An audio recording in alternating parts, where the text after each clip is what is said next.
20 de maio de 1941. O céu sobre Creta ficou escuro. Milhares de paraquedistas alemães saltavam das aeronaves Junkers 52. Mas o que deveria ser uma surpresa estratégica virou um 20 de maio de 1941. O céu sobre Creta escureceu com paraquedas. Mas o que deveria ser uma vitória rápida tornou-se um massacre.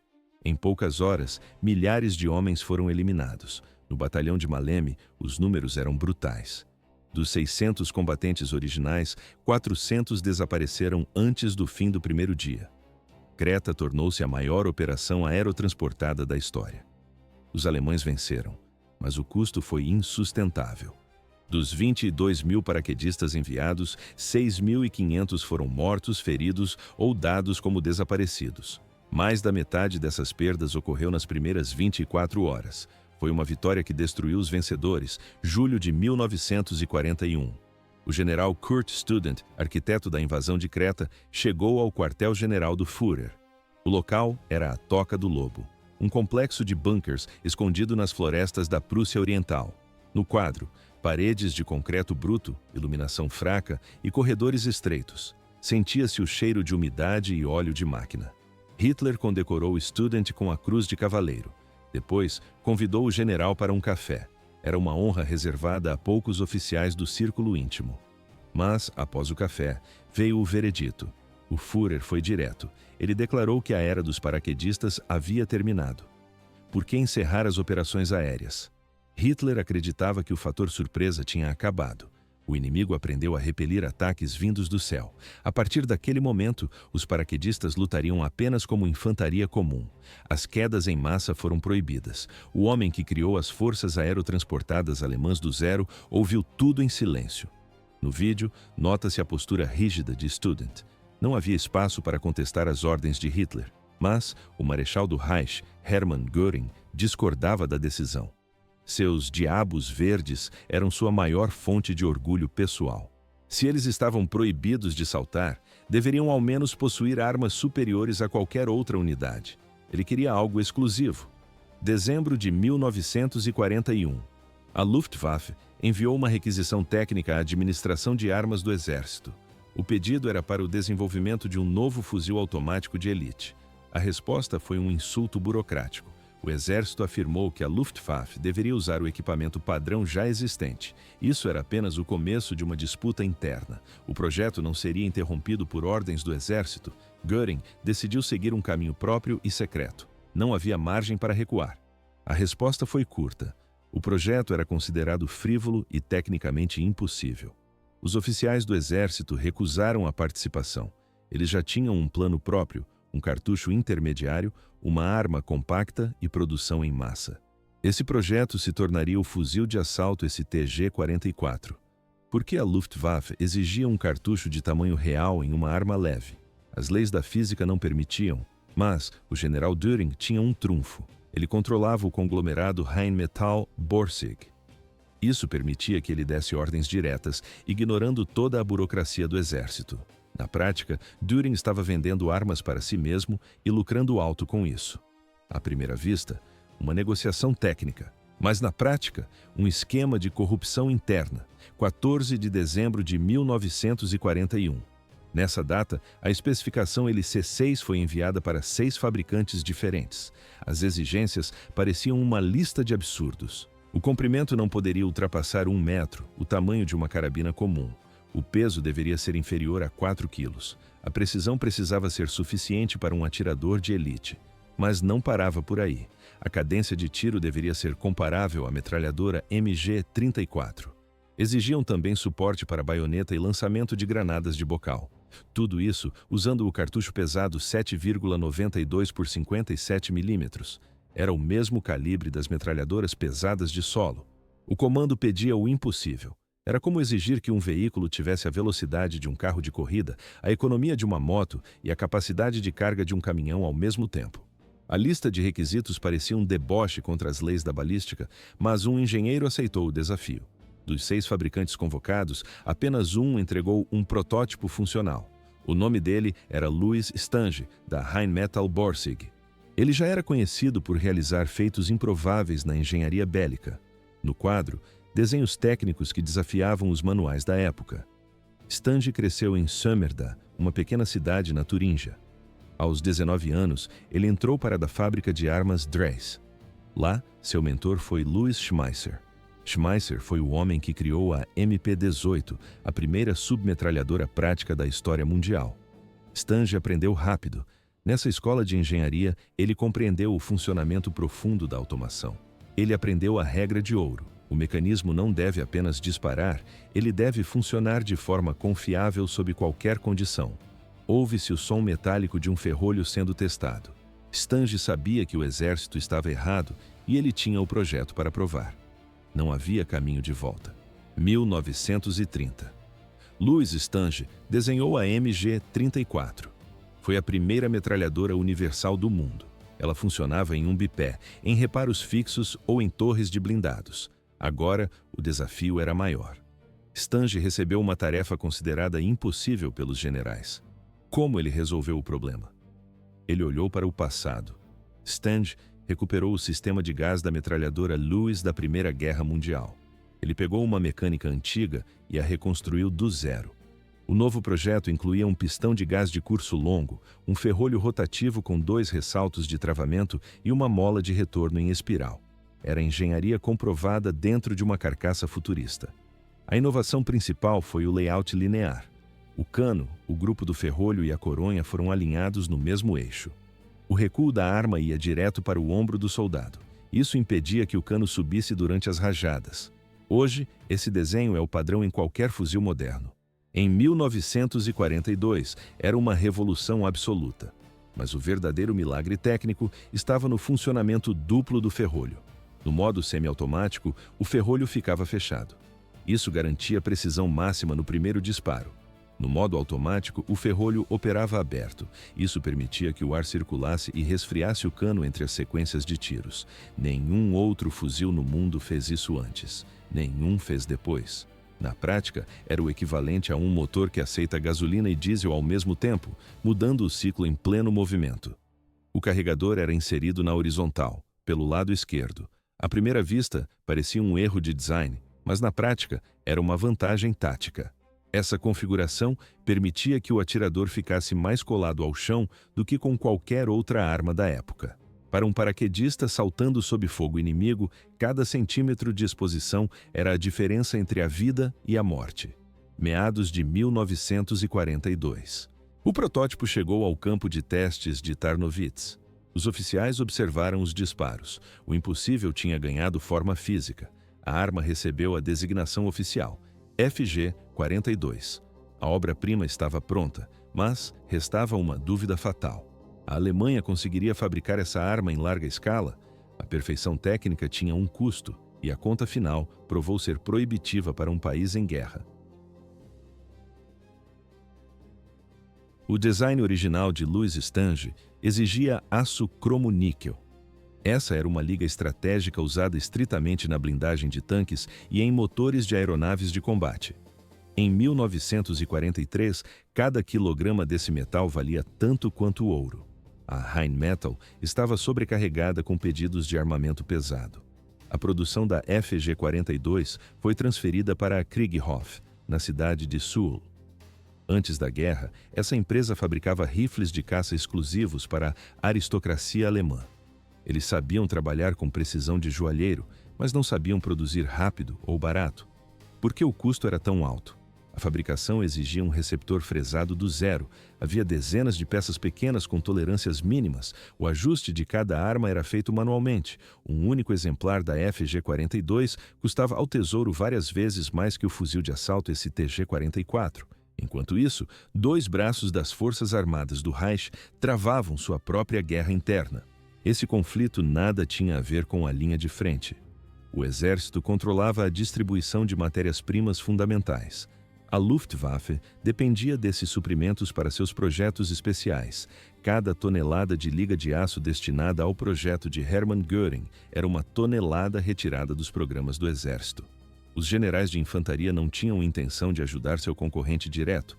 Eles promoviam o próprio fuzil, o STG-44.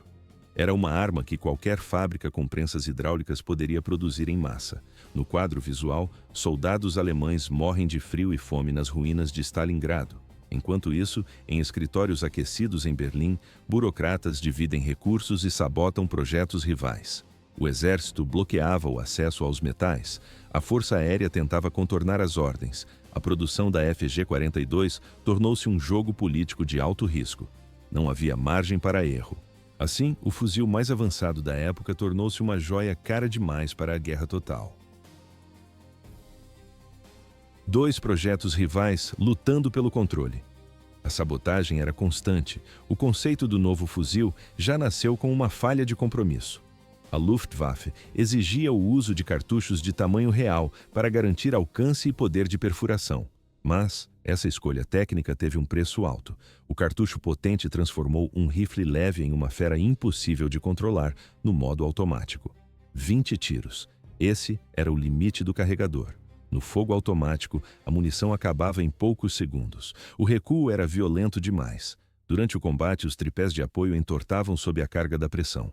Especialistas do exército avisaram sobre isso desde o primeiro dia. Por que não mudaram o projeto? Um cartucho intermediário era a decisão técnica correta, mas aceitar isso significava admitir que o inimigo interno estava certo. O orgulho valia mais que a eficiência. No final de 1943, o primeiro lote de 2.000 unidades estava pronto. Então, o estoque de aço manganês acabou. Esse material substituía o níquel-cromo, que já era escasso na Alemanha. A produção entrou em colapso total. Mas as poucas unidades que saíram da linha de montagem tinham um destino traçado. Elas seriam testadas em uma missão que entraria para a história. 12 de setembro de 1943. 10 planadores DF-S-230 se soltaram dos aviões de reboque sobre os Apeninos. 90 homens estavam a bordo. A missão era clara: libertar Benito Mussolini. O ditador deposto estava escondido no Hotel Campo Imperatore, no topo da Cordilheira Gran Sasso. O local era uma fortaleza natural. 2.000 metros acima do nível do mar, o acesso só era possível por um teleférico. No topo, 200 guardas carabinieri vigiavam o prisioneiro. O major Harold Morse planejou cada detalhe do ataque. Alguns de seus soldados carregavam armas que nunca haviam sido vistas em um campo de batalha real. À primeira vista, uma missão impossível. Mas na prática, um ataque cirúrgico. Os planadores tocaram o solo em um platô rochoso a apenas 100 metros do hotel. Nuvens de poeira subiram. No vídeo da época, nota-se o impacto bruto contra as pedras. Os guardas italianos paralisaram. Eles observavam as silhuetas estranhas saindo dos destroços. Nas mãos dos invasores, fuzis futuristas com carregadores laterais. Não houve resistência. O choque visual da nova arma foi suficiente para encerrar o combate antes do primeiro disparo. Assim, começou a lenda do FG-42. 12 de setembro de 1943. Benito Mussolini foi libertado em poucos minutos sem que um único disparo fosse efetuado. Mas a glória não ficou com o Major Harold Morse, o verdadeiro planejador da operação. O herói escolhido pela propaganda de Goebbels foi outro, o oficial da SS, Otto Skorzeny. Por que Skorzeny foi o escolhido? A resposta era puramente visual. Ele tinha quase 2 metros de altura, uma cicatriz de sabre cruzando a bochecha e um olhar frio. Na imagem, ele parecia o guerreiro ariano perfeito. Skorzeny recebeu a Cruz de Cavaleiro e o título de homem mais perigoso da Europa. Enquanto isso, Morse permaneceu nas sombras da história. Mas um detalhe nas fotos de Gran Sasso chamou a atenção de especialistas no mundo inteiro. Nas mãos dos paraquedistas aparecia pela primeira vez o fuzil FG-42. O teste real da arma veio logo depois. Entre janeiro e maio de 1944, a primeira divisão de paraquedistas ocupou o Monte Cassino. O local era um antigo mosteiro beneditino no topo de um penhasco. Ele dominava o Vale do Liri. O controle estratégico era absoluto. Abaixo do mosteiro passava a única estrada que levava diretamente a Roma. Quem controlasse aquelas muralhas controlava o acesso à capital italiana. Não havia outra rota possível. 4 ofensivas aliadas foram lançadas contra as defesas de Cassino. 4 ondas massivas de infantaria, tanques, artilharia pesada e bombardeios aéreos. O mosteiro foi reduzido a pó. O cenário transformou-se em uma paisagem lunar, coberta de escombros e crateras profundas. Mesmo assim, os alemães não recuaram. Nas ruínas de pedra, o FG-42 mostrou seu verdadeiro valor. O combate acontecia em corredores estreitos e escuros. Ouve-se o som. O eco das explosões martelava os ouvidos dos soldados sem parar. A poeira de calcário cegava os combatentes. A dinâmica era brutal e rápida. Tiros únicos e precisos quando o inimigo surgia em uma brecha na parede. Rajadas curtas e letais quando um soldado aliado aparecia de surpresa em uma esquina de escombros. A versatilidade da arma ditava o ritmo da sobrevivência no terreno. À primeira vista, uma posição indefensável sob bombardeio. Mas, na prática, uma fortaleza de metal e concreto que os aliados não conseguiam quebrar. O fuzil provou que podia substituir a metralhadora e o rifle de precisão em um único equipamento. Os paraquedistas alemães seguraram a posição por meses. Assim, o Monte Cassino tornou-se o cemitério de milhares de soldados. Troca de modo instantânea sem movimentos desnecessários. Os Diabos Verdes, apelido dado aos paraquedistas pelos aliados, recuavam apenas sob ordens superiores. Eles não perdiam combates diretos. O recuo acontecia porque a linha de frente desmoronava em outros setores. Junho de 1944. A segunda divisão de paraquedistas enfrentou os americanos na Normandia. O cenário era brutal. Combates nos arbustos cerrados de Bocage, a defesa desesperada de Saint-Lô e a retirada final para a fortaleza de Brest. Naquele local, ocorreu a maior concentração de fuzis FG-42 de toda a guerra. Soldados americanos capturaram os primeiros exemplares. Na filmagem da época, nota-se o espanto dos oficiais. Eles examinavam o mecanismo e não acreditavam no que viam.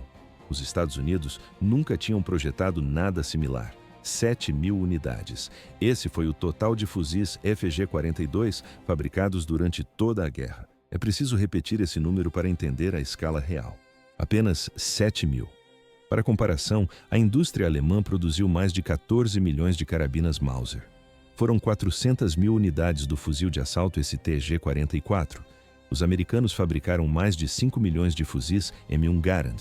Os soviéticos entregaram cerca de 6 milhões de submetralhadoras PPSH, 7.000 unidades para todas as frentes de batalha e todos os anos de conflito. Isso não é equipamento padrão de exército, é uma gota no oceano. Na prática, o FG-42 foi uma variável estatística irrelevante. Por que tão poucos? A escassez de recursos estrangulou a produção em cada etapa da montagem. O processo era lento e caro. Primeiro, o estoque de aço cromo-níquel acabou. Depois, o aço manganês desapareceu das fábricas. Por fim, até a chapa de aço comum tornou-se um item raro nos depósitos. Cada novo lote exigia mudanças profundas no projeto original. Os engenheiros precisavam adaptar o desenho aos materiais que ainda restavam nas prateleiras.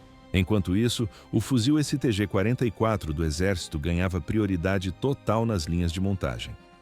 O destino do FG-42 estava selado pela falta de matéria-prima. Não havia caminho de volta. A produção parou antes mesmo de o fuzil mostrar seu verdadeiro potencial no campo de batalha. O Tribunal da Logística deu a sentença final. Janeiro de 1944. Esse foi o momento do veredito final. Especialistas do exército alemão entregaram o relatório que selaria o destino da FG-42. Por que o projeto fracassou? O exército sempre teve prioridade absoluta. Mas, na prática, a Luftwaffe recebia apenas as sobras da mesa industrial do Terceiro Reich. O documento era claro. A FG-42 não podia substituir a submetralhadora como arma de apoio. Em distâncias de até 400 metros, ela não superava o fuzil STG-44. O custo era o problema central. A arma era muitas vezes mais cara e exigia materiais que a Alemanha não possuía mais. A recomendação foi direta: interromper a produção imediatamente. O foco deveria ser o fuzil de assalto, mas a ironia era ainda mais profunda. Os paraquedistas alemães não saltavam mais de paraquedas. Depois da carnificina em Creta, eles lutavam como infantaria comum na lama e nas trincheiras. Eles não precisavam de um fuzil compacto para assaltos. Eles precisavam de armas simples, baratas e confiáveis. A FG-42 foi desenhada para táticas que o próprio Hitler enterrou em julho de 1941. Ela era uma arma para operações de elite que não existiam mais. No quadro, uma arma de luxo para generais que viviam de imaginação. 7.000 fuzis desapareceram no caos da derrota alemã. No entanto, algumas dezenas de exemplares cruzaram o Atlântico. O que aconteceu nos Estados Unidos mudaria a história do armamento mundial para sempre. A guerra acabou, mas a trajetória da FG-42 deu uma guinada brusca. No outono de 1944, amostras capturadas chegaram ao campo de provas de Aberdeen. Engenheiros americanos analisaram os troféus de guerra. A conclusão foi surpreendente. Eles rotularam o famoso fuzil STG-44 como um projeto medíocre. Mas a FG-42 impressionou a todos. O relatório técnico a descreveu como um exemplo excepcional de engenharia. 1946. A empresa Bridge Tool and Die recebeu um contrato para criar a nova metralhadora unificada do Exército dos Estados Unidos. Os projetistas pegaram uma FG-42 capturada. Eles literalmente serraram a arma ao meio.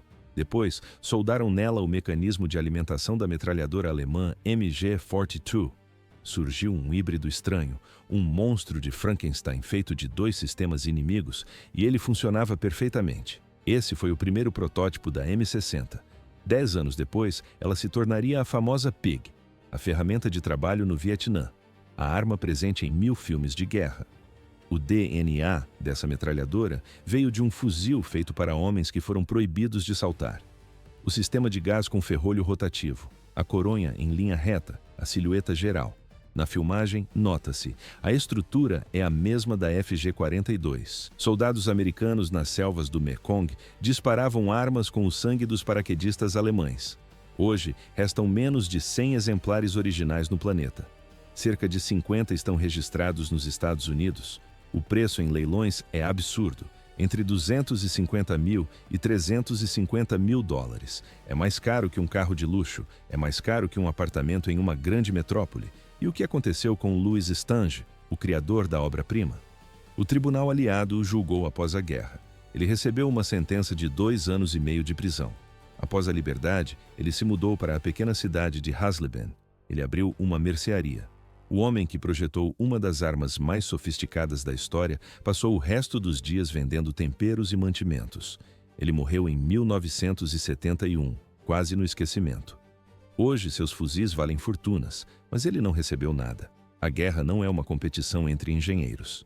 É uma disputa entre economias, logística e decisões políticas frias. A FG-42 era impecável e antecipou o futuro, mas uma arma perfeita nas mãos de 7.000 homens perde para uma arma comum nas mãos de 1 milhão. Rolexes não vencem guerras. Guerras são vencidas por quem fabrica o básico em massa de forma barata e rápida. Os alemães criaram uma joia e foi exatamente por isso que perderam.